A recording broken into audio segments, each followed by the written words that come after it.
Hello दोस्तों, मैं हूं पूर्णिमा और आप देख रहे हो मेरा चैनल शक्ति। आज हम लोग आंवला नवमी की कहानी के बारे में जानेंगे।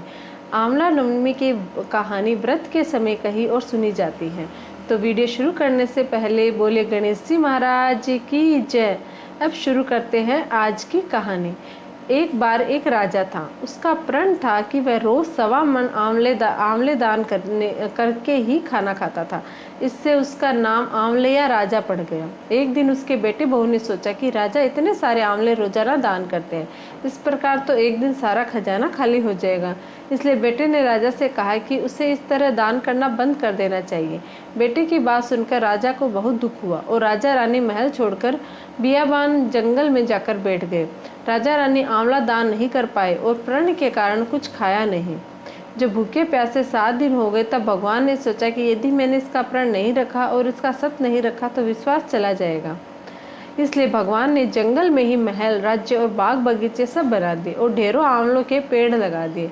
सुबह राजा रानी उठे तो देखा कि जंगल में उनके राज्य से भी दुगना राज्य बसा हुआ है। राजा रानी से कहने लगा, रानी देख कहते हैं सत मत छोड़े सुरमा सत छोड़ा पर जाए, सत की छोड़ी लक्ष्मी फिर मिलेगी आए।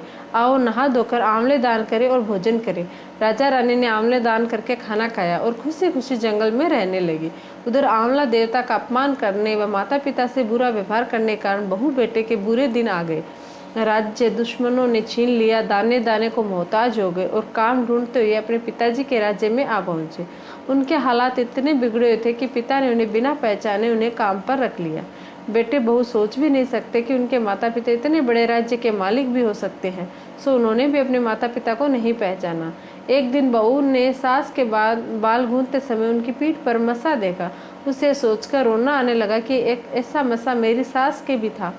हमने ये सोचकर उन्हें आंवले दान करने से रोका था कि हमारा धन नष्ट हो जाएगा। आज वे लोग न जाने कहाँ हो गए। यह सोचकर बहू को रोना आने लगा और आंसू टपक टपक कर सास की पीठ पर गिरने लगे।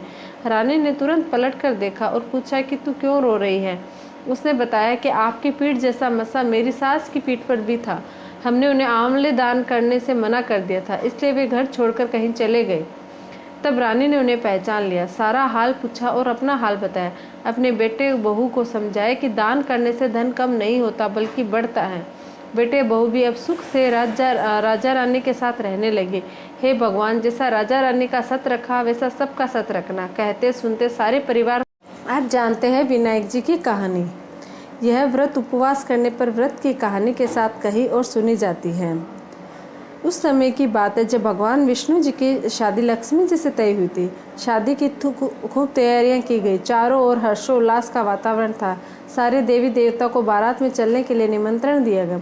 सारे देवी देवता आए तो सब भगवान विष्णु से कहने लगे, श्री गणेश जी को नहीं ले जाएंगे, वे बहुत मोटे हैं, वो तो बहुत सारा खाते हैं। दून दुंडलिया, सून संडलिया, उखला से पाँव, छाजले से कान, मोटा मस्तक वाले, इनको साथ ले जाकर क्या करेंगे। यही रखवाली के लिए छोड़ जाते हैं। और विनायक जी को छोड़कर वे सब बारात में चले गए।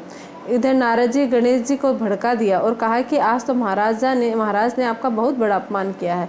आपसे बारात बुरी लगती है, इसलिए आपको साथ नहीं ले गए और छोड़कर चले गए। गणेश जी को क्रोध आ गया और उन्होंने चूहों की आज्ञा दी कि सारी जमीन खोखली कर दे।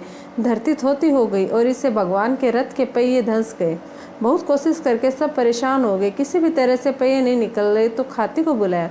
खाती आया, सारा दृश्य देखा और पहिए को हाथ लगाकर बोला, जय गजानन जी की, और इसमें तुरंत रथ निकल गया। सब देखते रह गए।